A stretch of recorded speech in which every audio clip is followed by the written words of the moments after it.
সে আমার সম্পর্কে information gather করে। আমার মনে হয় তখন থেকে সে আমাকে টার্গেট 4 কোটি টাকা সামথিংয়ের মতো সে হাতায় নিচ্ছে।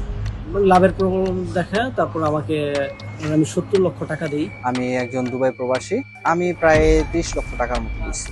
যাদের পাঠানো রেমিটেন্সে ঘোরে দেশের অর্থনীতির চাকা, দেশে ফিরে তারাই পড়ছেন ভয়াবহ প্রতারণার ফাঁদে।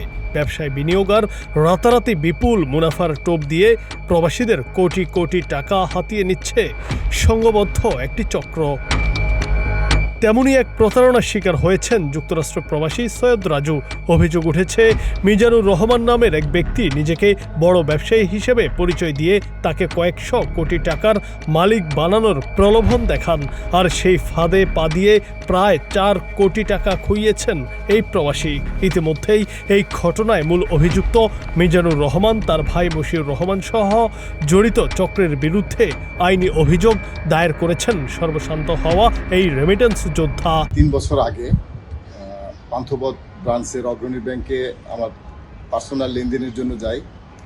সেখানে ম্যানেজারের সঙ্গে কথা বলার সময় ম্যানেজারের রুমেই এই মিজানুর রহমান নামে এই ছেলেটার সঙ্গে আমার পরিচয়, এবং জানতে পারি করোনাকালে সে ব্যবসা লুজ করছে, কিন্তু তার একটা ছোট্ট প্রেস আছে।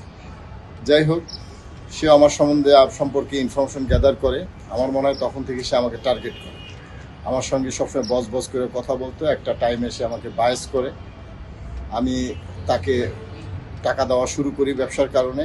তো এই পর্যন্ত 4 কোটি টাকা সামথিংয়ের মতো সে হাতায় নিচ্ছে। একই চক্রের বিরুদ্ধে 70 লাখ টাকা হাতিয়ে নেওয়ার অভিযোগ শরীয়তপুরের নিয়াজ মোর্শেদের। টাকা ফেরত চাইলে তাকে ভয় ভীতি ও হুমকি দেওয়া হয়েছে বলেও অভিযোগ করেন তিনি। এই ঘটনায় নিয়াজ থানায় জিডি করেছেন বলেও জানান।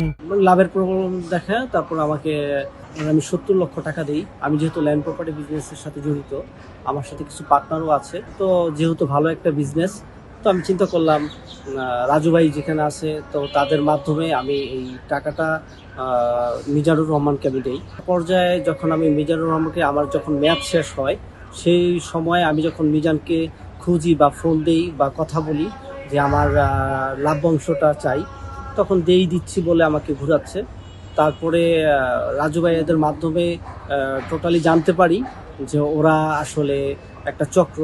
তার ভাই মশিউর রহমান একজন সন্ত্রাসী, তার ভাইয়ের মাধ্যমে আমাদের হুমকি দিয়ে যেন আমরা এই টাকার কথা বা ওর ভাইয়ের কাছে টাকা না চাই, কোনো কিছুতে না জড়াই, এখানেই যেন চুপ থাকি, এই মারার হুমকিও এরকম দিয়েছে আর কি। এদিকে দুবাই প্রবাসী বাঁধনের অভিযোগ একই চক্র তার কাছ থেকেও 30 লাখ টাকা হাতিয়ে নিয়েছে। আমি একজন দুবাই প্রবাসী, আমি দীর্ঘদিন যাবত দুবাইতে থাকি। হঠাৎ একদিন আসি বাংলাদেশে, আসার পরে আর রাজু ভাই থ্রু আমার সাথে মিজানুর রহমানের সাথে পরিচয় হয়। তো একটা সময় ব্যবসার প্রলোভন দেখায় যে ওর একটা প্রেস ব্যবসা আছে, সেখানে ইনভেস্ট করার জন্য আমাকে করে।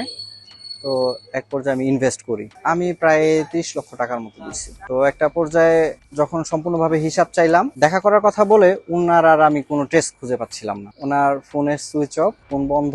অভিযোগের বিষয়ে মিজানুর রহমান ও মশির রহমানের সঙ্গে একাধিকবার যোগাযোগের চেষ্টা করা হলেও তাদের বক্তব্য পাওয়া যায়নি। আমার মক্কেল জনাব রাজু, উনি হচ্ছেন একজন প্রবাসী। তিনি বাংলাদেশে জনাব মাসিউর রহমান গং এর কাছে 4,96,38,000 টাকা চেক, ক্যাশ এবং ব্যাংক ট্রান্সফারের মাধ্যমে বিনিয়োগ করেন।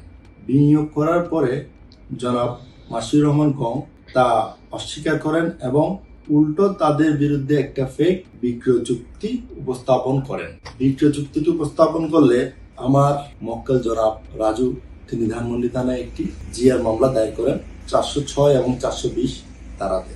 আদালত নথিটি পর্যালোচনা করে তাদের মধ্যে বিক্রয় চুক্তির সাক্ষী 2 নম্বর আসামি তার ভাইকে আদালত গ্রেপ্তারি পরোয়ানা জারি করেন এবং আদালতের এই রায়ে আমি সন্তুষ্ট হয়ে দেশের সরকারের প্রতি একটা আবেদন রাখতে চাই যে আদালতের পাশাপাশি রাষ্ট্রের একটা নৈতিক দায়িত্ব রয়েছে, প্রবাসীরা যাতে দেশে সুন্দরভাবে কোনো প্রতারক চক্রের হাতে না পড়ে দেশে বিনিয়োগ করতে পারেন, এ বিষয়ে তারাও যথেষ্ট পরিমাণ সাহায্য করবেন বলে আমি আশা রাখি। প্রবাসীদের সঙ্গে আর্থিক প্রতারণা বা অর্থ আত্মসাতের ক্ষেত্রে দ্রুত আইনি ব্যবস্থা নেওয়ার পরামর্শ দিয়েছেন এই আইনজীবী। তার মতে আইনি পদক্ষেপের পাশাপাশি লিখিত অভিযোগ ও সব ধরনের প্রমাণ সংরক্ষণ করা অত্যন্ত জরুরি।